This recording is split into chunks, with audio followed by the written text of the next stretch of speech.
Hello, I'm Brenna. Hi, I'm Ben, and we are FTC Team 14175 RoboRavens. This is a step-by-step Fusion 360 tutorial that will teach you how to make your first 3D model. This is not a tutorial for installing the software, so if you've not already done that, then you need to do that first. Before we get into Fusion 360, let's talk about 3D printing. To give you a super short, non-complicated definition, 3D printing is making a physical object from a digitally constructed 3D model.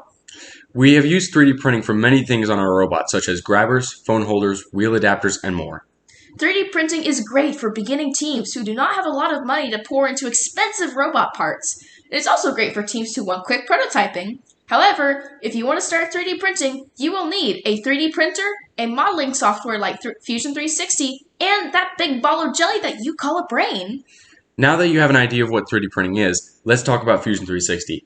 This tutorial will cover on how to work within the Fusion 360 interface, and it will also show you how to create your very own Rev battery case to use on your robot. Now, let's jump into the software. Alright, now that we have Fusion 360 open, let's start talking about the user interface. The toolbar, which is at the top of your interface, shows all the main tools that you will need to create your model. You'll notice that if you click on the drop-down arrows, you should see all of the available tools in each category, as you can see here in the Create tab. Another important feature is the Browser tool. It will show you all of your components, bodies, and sketches in a file structure. You can toggle which bodies are visible by clicking on the eyeball button. You can comment on your team's project by typing in the text box. This is a great way to collaborate with other members and send feedback, especially outside of regular team meetings. If you want to comment on a specific project, component, point, or image, use the different comment buttons below the text box. Next, we have the timeline. The timeline will show up at the bottom of your workspace and will keep a running list of commands that were used to create your model. As you can see here, when I created a sketch and then extruded the model, both actions were recorded by the timeline. If you need to go back and edit a specific part of the model, just select the action in the timeline that you want to change. Next are the display tools. These can be accessed in the smaller toolbar at the bottom of your workspace. Some examples are the View Cube in the upper right-hand corner, the Orbit tool, and the Zoom tool, both of which can be accessed on the toolbar at the bottom of your screen. To use these, you can either click on the appropriate button on the display toolbar or use a specific hotkey. The Zoom hotkey is the scroll wheel on your mouse. The View Cube is in the upper right-hand corner, which you can use to navigate to different views of the workspace. Each side of the cube has different angles: left, right, top, and bottom. The Orbit tool allows you to drag the view around a model in an orbit.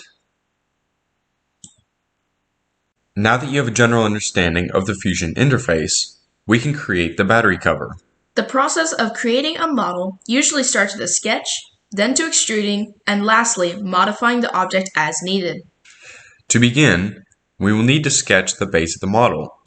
We can find the Sketch tool as a second option under the Create tab. Once you select the sketch, you should now be in the Sketch workspace. We need to select a plane to draw the sketch on. For simplicity's sake, we'll draw it on the bottom plane. Now we need to draw a rectangle for the base of the battery case. To draw a rectangle, we need to select the rectangle under the Create tab and then select Two-Point Rectangle. This will allow us to create a rectangle using 2 points for the diagonal corners. For now, I will just draw a random box and then we will dimension it later.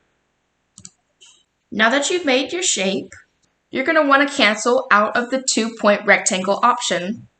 You can do this by right-clicking and clicking on the Cancel button.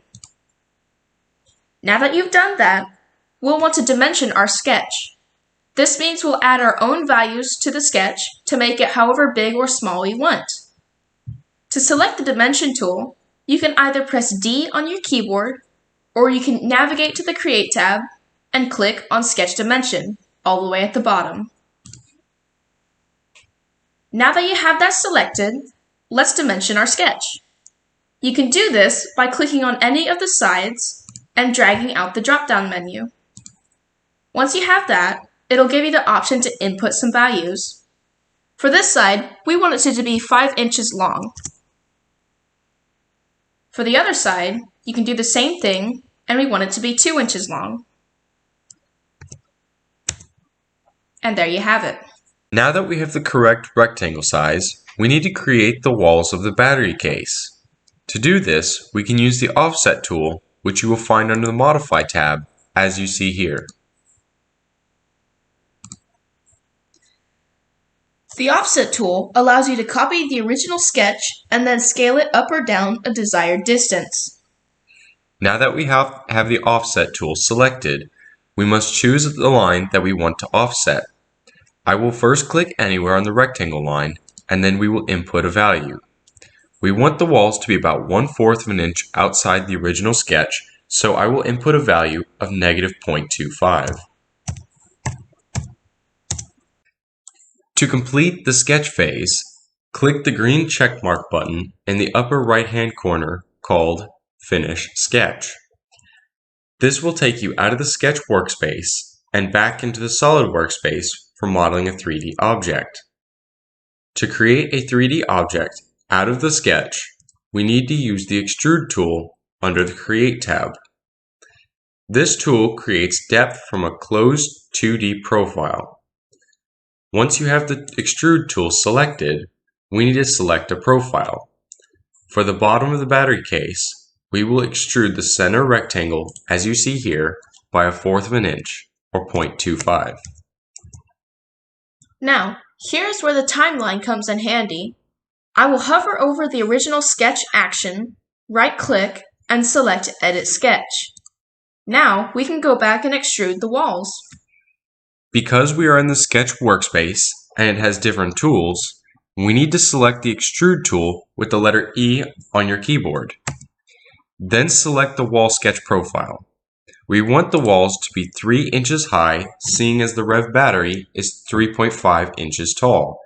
This will give you 1/2 inch of room to access the battery. When you hit Enter to confirm the extrude amount, the timeline should reset to the last action recorded. If that doesn't happen, then just click and drag the slider bar to the last command. Once the timeline is reset, the bottom of the battery case should now be visible, as shown here. However, we are not done yet. If I go to the Browser folder and open up the Bodies folder, there are 2 bodies shown. Interesting. The reason for this is that we extruded the walls and floor off of 2 separate sketch profiles. You'll notice that when we hover over the different objects, they will be highlighted to inform you which one you are selecting. To fix the issue of having 2 separate objects, we need to use another tool under the Modify tab called Combine. Combine will perform a join operation on the selected bodies so they will print as one. After the Combine tool is selected, an info window will pop up showing the available operations that can be performed. First, let's select the target body, which will be on the floor. Then we will select the tool bodies, which are the walls. After you select OK, the objects will be combined together into one model. Next, we need to create the cover. First off, I will click Create Sketch to get into the sketch workspace. We'll start with a random rectangle using the 2-point rectangle action. Now that we have the rectangle, we can modify the sketch with the Dimension tool. Then I can select the sketch profile that needs to be modified. You should notice that this is the same process that we used to modify the battery case earlier. We want the length to be 3 inches and the width to be 2.7 inches. In this case, we could just go ahead and extrude the walls and the floor separately, as we did with the battery case. However, I'm going to show you another tool to get the shape that we want. So for now, just extrude the rectangle to 1.3 inches. The tool that we want to use for this operation is the Shell tool, found under the Modify tab. This tool removes material up to a specified thickness. You can see that when I select the Shell tool, the options available are the faces to select and the direction that you want the material removed. We want the front face shelled to a thickness of 0.1. I'm going to use the View cube to move to the front face. and then select the face on the object as the side to be modified. The direction needs to be inside so that it removes the interior of the model. Once that is done, the model should look like this. So now that we have the general shape of the lid made, there are a few more adjustments to make. Since this is going to fit over the battery cover, we want to make sure it can stay on somehow. We will do this by adding a sort of lock to the cover of the battery case. This lock system is going to be a channel built into the cover and case. I will go into detail about how exactly this will work later. So for now, let's start with the general shapes. All you should have right now is a rectangular cube with a pocket in it. We want to start a sketch on the top of the model. One way to do this is by using the view cube and selecting the top view. Navigate to the Sketch tool under the Create tab and click on the 2-point rectangle tool. This time around, we are going to create an exact sketch instead of just placing a random rectangle. We can do this by clicking once on the model to place the sketch. At this point, I can only modify the length, but not the width. I'll deal with that in the next step. First, I will change the length to be 2.9. Now that the value is in, I need to modify the second value. I can swap to the second value with the tab button. You'll notice that the first value is locked and can no longer be changed unless I swap back with the tab button again. Now that we have access to the second value, we can change it to be 2.3. Hit Enter to confirm both of the values. However, we are still left with a problem. The sketch is off-center of the model. We need to use a new tool from the Sketch workspace under the Constraint tab called Midpoint. This allows you to snap a line to a midpoint of another. First off, I will click Midpoint, then I will select the sketch. I will select the line that we want to snap to. As you can see here, the sketch is now centered, and we can go ahead with extruding the sketch. So now, let's extrude the sketch. You need to select the Extrude tool and then select the top sketch profile of the object. The sketch will be extruded down to a value of -0.1. You'll notice that when the negative value was put into the extrusion action, it now takes away material or cuts into the object. Another thing to notice is that the operation was changed to a cut instead of a join. Since Fusion did it automatically, you might run into a problem where it will assume that you wanted one operation when you really needed another.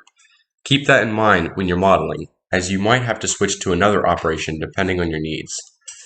Going back to the model, if you use the view cube and look at the front of your object, you should see that there are now 2 channels in the sides of your model.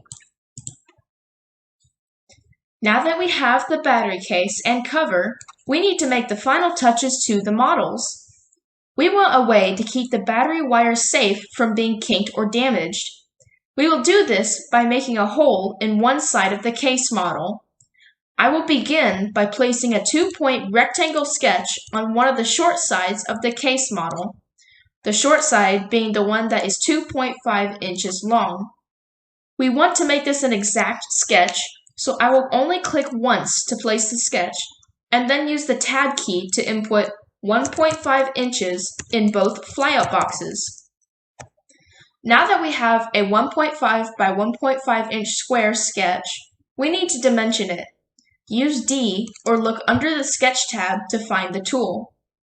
With the Dimension tool, click on the side of the sketch closest to the bottom of the model. Now, usually we would just place the dimension line somewhere out of the way, but this time I'm going to click on the bottom line of the model.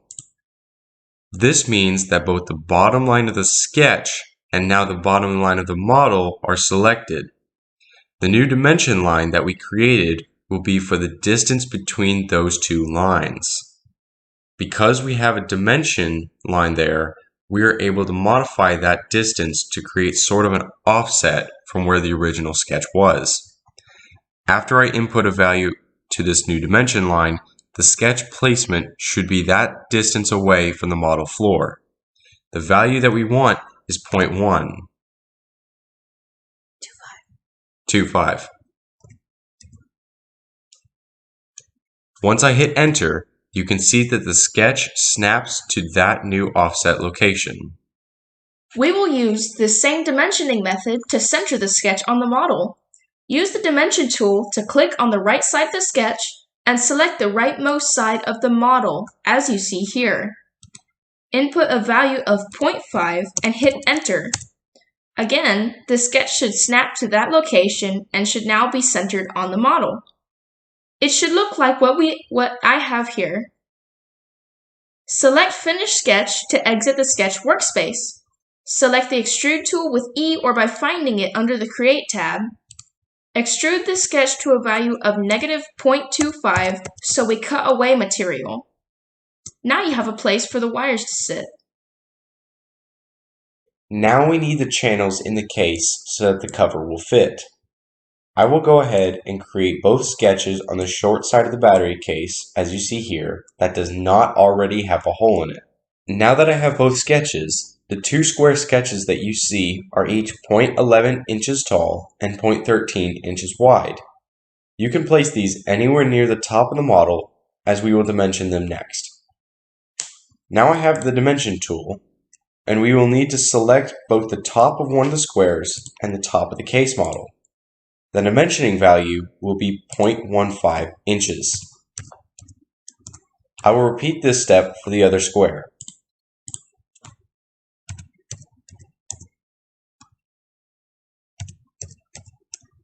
The next step is to constrain the sketches to the sides of the model. I will do this by using a tool under the Constraints tab called Coincident.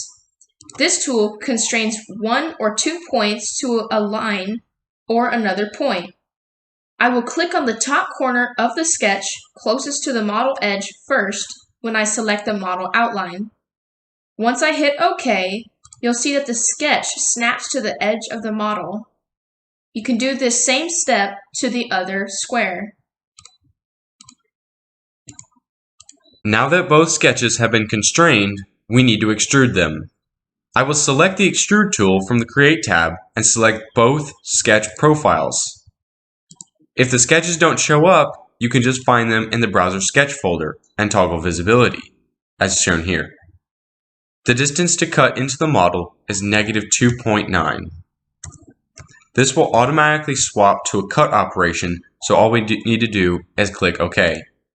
Next, we need to finalize the battery case by applying fillets to any or all of the edges to the battery case and cover. This will make your model look a bit nicer and remove any sharp edges. The fillet tool can be found under the Modify tab. The fillets are used to round edges of an object. After selecting the fillet tool, I will hold down the Shift button on the keyboard and select all of the edges to be modified. You can choose any of the edges that you want to round except the edges that are on the inside of the cover and case channels. You can also choose whatever size you want the fillets to be. Here's our final model with the fillets on all of the outer surface edges. At this point, the model is complete. However, feel free to use any of the other tools to modify the model as you like.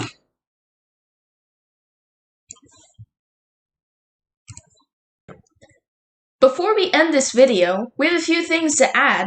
We printed the model and noticed that there are some slight errors in how it's made. This is why 3D printing is such a great way to prototype. You can print your model, see that something needs to be changed, and immediately be able to make the changes and print it again. This is the original model that we printed from the video. As you can see, the battery has way too much room. So to fix this, we will print this model at half the width. You can either change the setting in the 3D printing slicer or within Fusion 360 using the Scale tool. Here's the final scaled down model. As you can see, the battery almost perfectly fits in the new case. Since both the cover and the battery case are now finished, this concludes our Fusion 360 tutorial. Thank you so much for watching. We hope you learned a lot from this video and we hope you enjoyed it.